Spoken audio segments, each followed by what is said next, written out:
السلام علیکم عزیز طلباء۔ آج ہم میاں بیوی زوجین کے حقوق میں سے خاوند کے حقوق کے متعلق جو ہے وہ بات کریں گے۔ تو سوال اس طرح آتا ہے، خاوند کے حقوق قرآن و سنت کی روشنی میں بیان کریں یا بیوی کے فرائض قرآن و حدیث کی روشنی میں بیان کریں۔ تو یہ خاوند کے جو حقوق ہوتے ہیں وہ بنیادی طور پر بیوی کے فرائض ہوتے ہیں۔ تو آج ہم خاوند کے حقوق مطالعہ کریں گے، اس کے بعد اگلا کوسچن جو انشاءاللہ ہم اس میں بیوی کے حقوق یا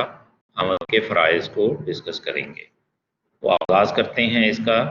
کہ بیوی کے فرائض کیا ہیں یا شوہر کے حقوق ہیں کیا ہیں۔ اسلام نے شوہر اور بیوی کے علیحدہ علیحدہ حقوق اور ذمہ داریاں مقرر کر دی ہیں۔ ان کی قیامت کے دن جواب طلبی ہوگی، اور یہ حقوق و فرائض جو ہیں اگر احسن انداز سے انسان پورا کرے گا تو اللہ تعالیٰ اس پر اجر عطا فرماتے ہیں، اور اگر ان میں کوتاہی برتی جائے گی تو اس کی پھر اللہ تعالیٰ کے ہاں سزا بھی ہے۔ تو لہٰذا یہ حقوق و فرائض کو اچھے طریقے سے ادا کرنے کی کوشش جو ہے وہ ہمیں کرنی ہے۔ اگر خاوند کی حیثیت سے ہیں یا بیوی کی حیثیت سے ہیں تو جو ذمہ داری اس پر عائد ہوتی ہیں ان کو اچھے طریقے سے ادا کیا جائے۔ تو اب ہم دیکھتے ہیں کہ اللہ تعالیٰ قرآن و حدیث کے اندر جو ہے وہ خاوند کے حقوق کیا بیان کیے گئے ہیں۔ اس میں سب سے پہلے ہے اطاعت و فرما برداری۔ اللہ تعالیٰ کا ارشاد ہے کہ فالصالحات قانتات، سورہ نساء کی آیت کا یہ ٹکڑا ہے۔ تو جو نیک بیویاں ہیں وہ مردوں کے حکم پر چلتی ہیں۔ تو سب سے پہلے جو خاوند کا حق ہے کہ بیوی جو ہے اس کی اطاعت کرے اور فرما برداری کرے، لیکن فرما برداری جو ہے کن معنوں میں؟ کہ معروف معنوں میں۔ جیسے ہم نے والدین کے حقوق میں مطالعہ کیا تھا کہ اگر اولاد کو اگر والدین حکم دیں اللہ تعالیٰ کے ساتھ شرک کرنے کو تو اس میں اولاد کو یہ نہیں ہے کہ ان کا کہنا مانا جائے۔ اسی طرح اگر اطاعت جو ہے وہ معنوں میں ہے کہ اگر مرد جو ہے وہ اللہ اور اس کے رسول کے حکم کے دائرے کے اندر اگر حکم دیتا ہے تو اس کا حکم ماننا اس کا عورت کے لیے لازم ہے۔ اگر وہ اللہ کے نافرمانی پر مبنی جو ہے وہ حکم دیتا ہے تو اس میں عورت پر وہ بات ماننا ضروری نہیں ہے۔ تو اللہ تعالیٰ نے نیک بیویوں کے متعلق کیا بیان کیا ہے کہ وہ مردوں کے حکم پر چلتی ہیں۔ ظاہر بات ہے گھر کا سربراہ جو ہے وہ ایک ہی ہوتا ہے۔ اگر گھر کے سربراہ جو ہیں دو پیرلل برابر کی سطح پر ہو جائیں تو اس میں پھر گھر کا نظام نہیں چل سکتا۔ تو اللہ تعالیٰ نے مرد کو جو ہے وہ الرجال قوامون علی النساء کہ اللہ تعالیٰ نے گھر کے جو انسٹیٹیوشن ہے اس کا گھر کا جو ادارہ ہے اس میں مرد کو جو ہے وہ ذمہ دار ٹھہرایا ہے اور اس کو قوام بنایا ہے، وہ ایڈمنسٹریٹر کے طور پر گھر کا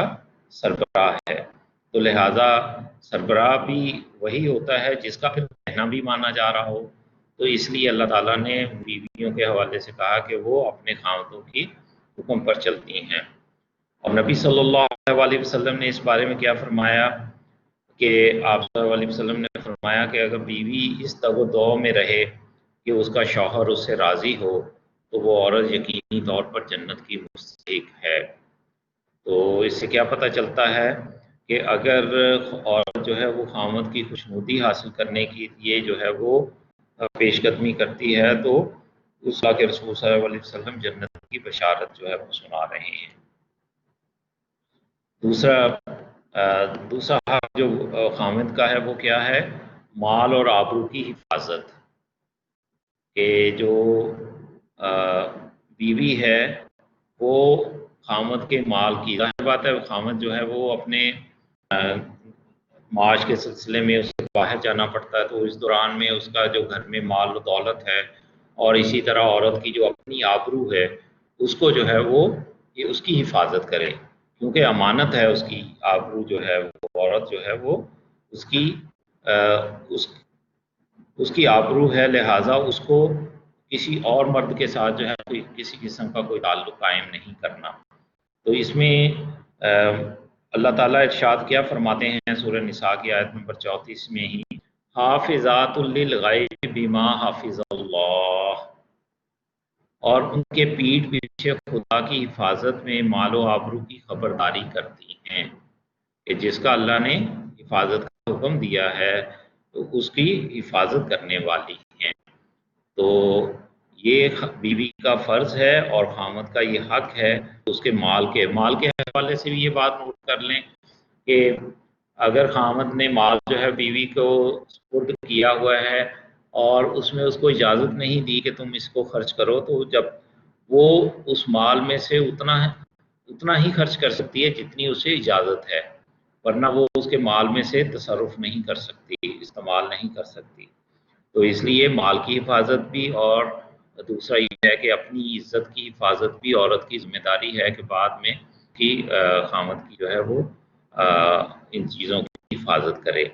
تو نبی صلی اللہ علیہ وآلہ وسلم نے اس بارے میں کیا فرمایا ہے؟ خامد کا اپنی بیوی پر یہ حق ہے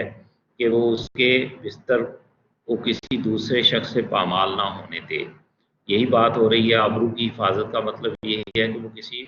مرد کے ساتھ جو ہے وہ کسی اور مرد کے ساتھ کوئی اس طرح کا کوئی تعلق نہ رکھے، یہ خامد کا حق ہے۔ تیسرا ہے آرائش و زیبائش۔ آرائش و زیبائش کیا ہے کہ عورت جو ہے وہ بننا سنورنا جو ہے وہ کس کے لیے ہے؟ بننا سنورنا تو اپنے خامد کے لیے، ورنہ تو عورت تو پردے میں رہتی ہے اور اس کا جو معاملہ ہے وہ اس میں آرائش و زیبائش آج ہمارے معاشرے کے اندر کیا ہے کہ عورت جب کسی فنکشن میں جانا چاہتی ہے تو اس وقت وہ مکس گیدرنگ ہے اور اس طرح کے فنکشنز ہیں، اس میں بن سنور کر جو ہے جاتی ہے، اور گھر میں جو ہے وہ عورت جو ہے وہ نارمل انداز سے ہی پرانے اور میلے کچیلے اگر کپڑے پہن کر رکھتی ہے، تو یہ درست نہیں ہے۔ یہ خامد کا حق ہے کہ عورت جو ہے آرائش و زیبائش جو ہے وہ اپنے خامد کے لیے کرے۔ کیوں؟ کہ اللہ کے رسول صلی اللہ علیہ وآلہ وسلم نے فرمایا کہ عورت کے لیے لازمی ہے کہ وہ اپنے شوہر کے لیے مناسب بناؤ سنگار کرے تاکہ اس کے شوہر کی توجہ کسی اور طرف نہ بھٹکنے پائے۔ تو یہ کیا مطلب ہے کہ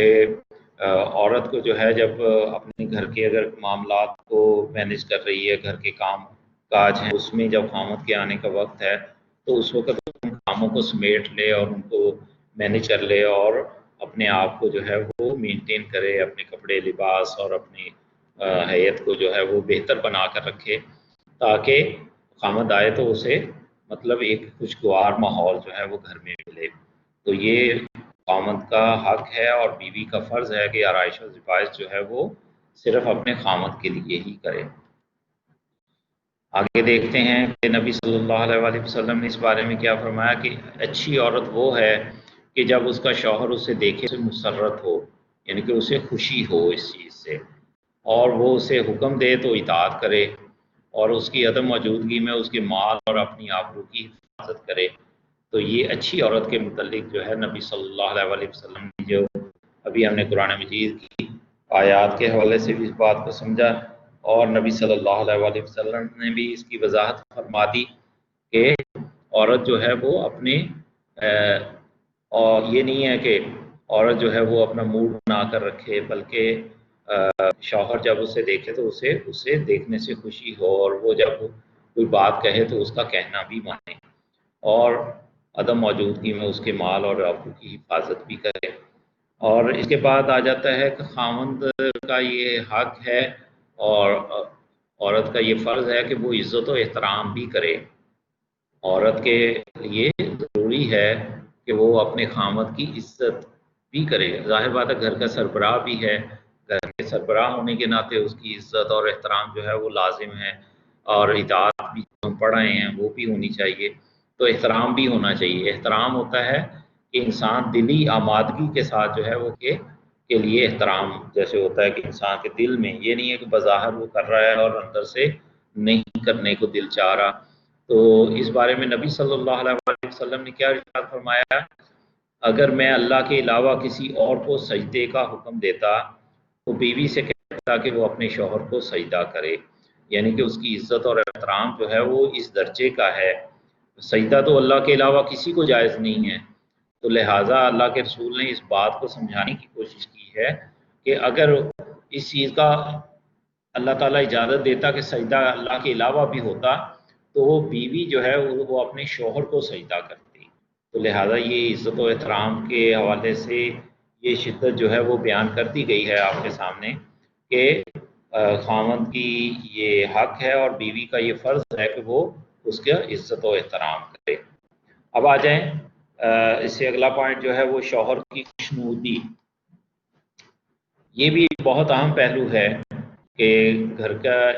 سربراہ اگر ہے تو اس کی اطاعت کرنا، اس کا عزت و احترام کرنا، اور پھر اس سے بڑھ کر اگلی بات اب آ رہی ہے کہ یہ بیوی کے فرائض میں شامل ہے کہ وہ شوہر کی خوشنودی حاصل کرنے کی جو ہے وہ کوشش کرے کہ کیا چیز شوہر کو پسند ہے اور کیا چیز جو ہے وہ شوہر کو ناپسند ہے۔ اگر جو چیز ناپسند ہے تو اس چیز کو نہ کرے، اور جس چیز سے وہ راضی ہوتا ہے اس چیز کو کرنے کی کوشش کرے۔ تو یہ انداز جو ہے یہ بیوی کے لیے ضروری ہے کہ وہ اس چیز کو اپنا اڈاپٹ کرے۔ تو بیوی کو شوہر کا مزاج شناس ہونا چاہیے اور اس کی ناراضگی سے بچنا چاہیے۔ نبی صلی اللہ علیہ وآلہ وسلم نے اس بارے میں فرمایا کہ 3 آدمیوں کی نماز قبول نہیں ہوتی۔ 3 آدمیوں کی نماز قبول ہوتی ہے نہ قربانی، ان میں سے ایک وہ عورت ہے جس سے اس کا شوہر ناخوش ہو۔ اس سے آپ اندازہ کر لیجئے کہ اگر شوہر جو ہے وہ ظاہر بات ہے گھر کی ذمہ داریوں کو، تمام لوازمات کو پورا کرنے کی ذمہ داری اس کی ہے، اب اگر خاوند جو ہے اس کو راضی نہ رکھا جائے تو اس سے جو ہے اس کی ناراضگی جو ہے وہ اللہ کو بھی ناپسند ہے، تو اللہ تعالیٰ ایسے 3 آدمیوں کی نماز اور قربانی بھی قبول نہیں کرتا۔ اس میں سے ایک وہ عورت ہے جس کا شوہر اس سے ناخوش ہو۔ تو ناخوش ہونے کا معاملہ جیسے ابھی اوپر بات ہو چکی ہے کہ ایسا نہیں ہے کہ کسی ناجائز معاملے میں جو ہے وہ شوہر کو راضی کرنے کی کوشش کی جائے۔ فرض کریں کہ اگر خاوند جو ہے وہ یہ حکم دیتا ہے کہ تو میرے دوستوں کے سامنے پردے کے بغیر آؤ، اب عورت کا تو پردہ ہے اس کے دوستوں سے اور اس کے جو عزیز و قارب ہیں، تو ان سے اب اگر وہ خاوند جو ہے اس بات پر ناراض ہوتا ہے تو وہ ناراض ہو جائے، لیکن اللہ کا حکم نہیں ٹوٹنا چاہیے۔ ہاں یہ ہے کہ معروف معنوں میں جو ٹھیک ہیں، اور اس کے اندر جو ہے وہ عورت کو چاہیے کہ وہ اپنے خاوند کو خوش رکھنے کی کوشش کرے، اسے اس کی خوشنودی، جیسے کھانے پینے میں اسے کیا پسند ہے، جو کھانا اس کو پسند ہے وہ والا کھانے کا اہتمام کرے، جو اس کو ناپسند ہے تو اس کو اس سے اوائڈ کرے۔ تو اس طرح یہ چیزیں جو ہیں وہ اس چیز کا مد نظر رکھی جائیں۔ اب آ جائیں عورت کی بیوی کی جو ہے وہ ایک فرض یہ بھی ہے کہ وہ قناعت اور شکر گزاری والا رویہ بھی اختیار کرے۔ عام طور پر جو ہے وہ خواتین کے اندر جو ہے وہ یہ چیز جو ہے ناپید ہوتی ہے، اور کہ وہ جو خاوند کے جو حالات ہیں اگر وہ تنگی کے ساتھ اس کے رزق کے حوالے سے اس کے آمدن کم ہے تو اس میں ہی قناعت کرے۔ قناعت ہوتی ہے کہ جو چیز میسر ہے اس پر راضی ہو جائے اور شکر گزاری والا رویہ اختیار کرے۔ یہ نہیں ہے کہ ناشکری کہ یہ سہولتیں تم نے نہیں مجھے دی، وہ نہیں دی، اور اس کی جو ہے وہ اس طرح کی جو ہے ناشکری والا پہلو ہو، بلکہ اس کے برعکس جو ہے وہ یہ عورت کی ذمہ داری میں فرائض میں شامل ہے کہ وہ جو اسے میسر ہے خاوند جو اپنی استطاعت کے مطابق جو ہے وہ دے رہا ہے اس پر وہ راضی بھی ہو اور دوسرا اس کی شکر گزار بھی ہو۔ عام طور پر گھروں کے اندر جو ہے وہ عورتیں اس بات کا جو ہے وہ اعتراض کرتی رہتی ہیں خاوند کے اوپر کہ تم نے مجھے کیا دیا، تم نے مجھے مطلب فلاں وقت میں فلاں چیز دل لے کر دی۔ تو ظاہر بات ہے ایک وسائل کے حوالے سے اگر جو میسر ہیں اس کے اندر ہی رہ کر گزارا کرنا ہوتا ہے، تو اس میں اگر گھر کا یہ ماحول ہو کہ بیوی جو ہے اس کے ساتھ تعاون کر رہی ہو، جو چیز ہے اس کے اندر ہی جو ہے وہ گزارا کرنے کا معاملہ ہو، تو اس سے ایک زندگی جو ہے خوشگوار زندگی گزرتی ہے۔ ورنہ یہ ہے کہ وہ چیزیں تو پوری ہو نہیں سکتی، کیونکہ خاوند نے جو چیزیں جو ہیں وہ جو اس کی استطاعت ہے اس کے مطابق ہی وہ کرے گا نا. اور اگر وہ ایسا نہیں کر پائے گا تو چیزیں تو پھر بھی دستیاب نہیں ہونی. تو اس میں کیا ہوگا کہ ٹینشن ایک مفت کی جو ہے گھر کے اندر جو ہے وہ پیدا ہو جائے گی، اور آپس میں جو ایک پیار محبت کی کیفیت ہے اس میں کمی واقع ہو جائے گی. تو اس کے لیے یہ چیز جو ہے وہ ذہن میں رہنی چاہیے کہ یہ خامد کا حق ہے اور بیوی کا یہ فرض ہے کہ وہ قناعت اور شکر گزاری والا رویہ اختیار کرے. تو عورت کے لیے یہ بھی ضروری ہے کہ وہ خامد کی کمائی ہوئی محنت کی کو فضول خرچ نہ کرے. نبی صلی اللہ علیہ وآلہ وسلم کا ارشاد ہے، اے عورتوں تم صدقہ زیادہ کیا کرو، میں نے معراج کی رات تمہیں زیادہ دوزخ میں پایا ہے. خواتین کے دریافت کرنے پر آپ نے جواب دیا، یعنی کہ خواتین نے یہ جواب آگے سے پوچھا کہ اللہ کے رسول کس وجہ سے عورتیں جو ہیں وہ جہنم میں زیادہ ہوں گی. تو آپ صلی اللہ علیہ وآلہ وسلم نے اس کا جواب یہ دیا کہ تم لان تان زیادہ کرتی ہو اور خامد کی ناشکری کرتی ہو. تو یہ دیکھیں کہ یہ اکثر عورتوں کے اندر جو ہے یہ چیزیں پائی جاتی ہیں کہ ایک تو وہ لان تان چھوٹی چھوٹی باتوں پر جو ہے ایک دوسرے کو برا بھلا کہنے کا معاملہ جو ہے وہ ان کے اندر یہ پہلو زیادہ ہوتا ہے، اور دوسرا خامد جو ہے وہ جتنا بھی کر لے اور بالآخر جو ہے وہ کوئی چھوٹی سی بات ہو گئی ہے تو کہا کہ تم نے میری کون سی جو ہے وہ ضروریات کو پورا کیا ہے فلاں وقت میں فلاں، مطلب وہ ناشکری والا پہلو ہوتا ہے کہ اللہ تعالیٰ نے خامد کے ذریعے جو ہے وہ چیزیں جو ہیں اس کو پرووائڈ کی ہیں، اسے وہ سہولتیں فراہم کی ہیں. ورنہ یورپ کے معاشرے کو دیکھ لیں کہ وہاں مرد اور عورت جو ہیں وہ کیا ہیں کہ بیوی بھی برابر کا حصہ ڈالتی ہے اور خامد بھی برابر کا حصہ ڈالتا ہے اور وہ اپنے معاملات کو چلاتے ہیں. جبکہ ہمارے دین کے اندر، دین اسلام کے اندر اللہ تعالیٰ نے خامد کے اوپر یہ ذمہ داری رکھی ہے کہ بیوی کی تمام ضروریات کو جو ہے وہ پورا کرنا اپنی استطاعت کے مطابق جو ہے وہ خامد کی ذمہ داری ہے. تو لہذا اگر خامد یہ چیزیں پوری کرنے کی کوشش کر رہا ہے تو اس میں یہ ناشکری والا پہلو نہیں ہونا چاہیے. تو اس لحاظ سے یہ بات ہمارے سامنے آئی کہ قناعت کے ساتھ جو ہے وہ قناعت والا رویہ اختیار کرنا عورت کے لیے، اور شکر گزاری والا رویہ. شکر گزاری کے حوالے سے قرآن مجید بھی اللہ کیا کہتے ہیں، لَإِن شَكَرْتُمْ لَأَزِيدَنَّكُمْ، اگر تم شکر گزاری والا رویہ اختیار کرو گے تو میں تمہیں اور دوں گا. وَلَئِن كَفَرْتُمْ، اور اگر تم ناشکری کرو گے، ان عذابی لشدید، تو میرا عذاب بھی بہت شدید ہے.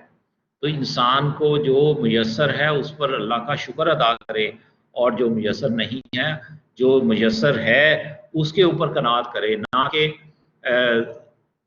اس کے لیے جو ہے ایسے ہی اپنے آپ کو ذہنی ٹینشن میں مبتلا کرے جو چیز اس کے پاس موجود ہی نہیں ہے. تو اس سے کیا ہے کہ وہ چیز تو اسے ملنی نہیں ہے، الٹا یہ ہے کہ وہ خود ٹینشن کا شکار ہوگا، دوسروں کو ٹینشن کا شکار کرے گا، اور اس طریقے سے کیا ہوگا، ماحول جو ہے وہ خراب ہوگا. اور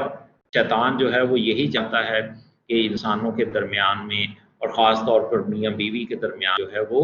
یہ ایسے مسائل کھڑے کر دے تاکہ یہ خاندانی نظام جو ہے وہ